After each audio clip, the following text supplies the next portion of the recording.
ಈ ಹೆಣ್ಣಿನ ಮೇಲೆ ನಿನ್ನ ಕಾಮದ ಕ್ರೋಧವನ್ನು ಪ್ರಯೋಗ ಮಾಡಲು ನಿಂತಿರುವೆಲ್ಲ ಆಚೆ ಆಗೋದಿಲ್ಲ. ಈ ನಿನ್ನ ಈ ಅಗ್ರಜ ಎಂಬ ಗಡ ಸರ್ಪ ಸಲ್ಲಪದಲ್ಲಿ ತೊಡಗಿದಾಗ ಅದನ್ನು ತಡೆಯಲು ಬಂದರೆ ರಕ್ತ ಕಾಣಿಸ ಮಗನೇ, ಸುಮ್ಮನೆ ಹೊರಟು ಹೋಗಲಿಲ್ಲ. ಏ ಅಗ್ರಜ, ಈ ನಿನ್ನ ಗೊಂಡು ಗರ್ಜನೆಗೆ ಎದುರಿ ಈ ಕನ್ನೆಯನ್ನು ನಿನಗೊಪ್ಪಿಸಿ ಹೋಗಲಿಕ್ಕೆ ನನ್ನನ್ನೇನು ಏಡಿ ಎಂದು ತಿಳಿದಿರುವೆಯಾ?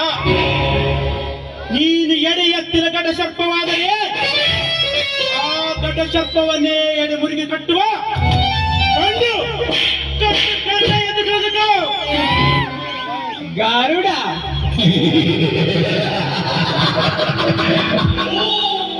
ಗಾರುಡ ನಾನೆಂದು ಗರ್ವದಿಂದ ಗರಿಬಿಚ್ಚಲು ಬಂದರೆ ಬಿಚ್ಚಲ ನಿನ್ನ ರೆಕ್ಕೆಗಳನ್ನು ಕತ್ತರಿಸಿ ಹಾಕಿ ಕೊಪ್ಪಿರುವ ನಿನ್ನ ದೇಹವನ್ನು ತುಂಡು ತುಂಡು ಕತ್ತರಿಸಿ ಹಾಕಿ ಇದೇ ನಮ್ಮೂರಿನ ಮಾರಿಕಾಂಬ ದೇವಿಗೆ ಎಡೆಯಾಗಿ ಆಡಿಡಬೇಕಾಗುತ್ತದೆ.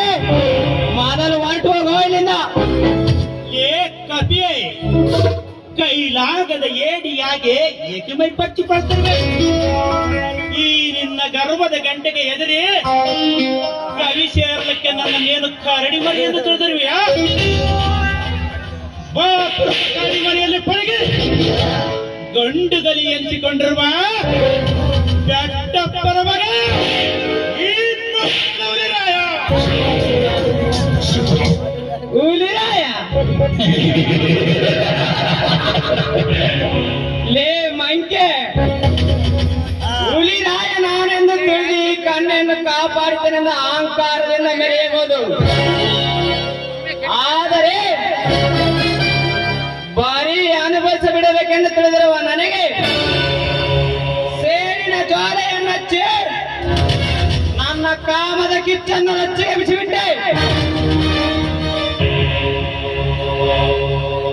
ಆದರೆ ಎಂದು ಇವಳ ನನ್ನ ಕೈಯಿಂದ ತಪ್ಪಿಸಿಕೊಂಡಿರಬಹುದು.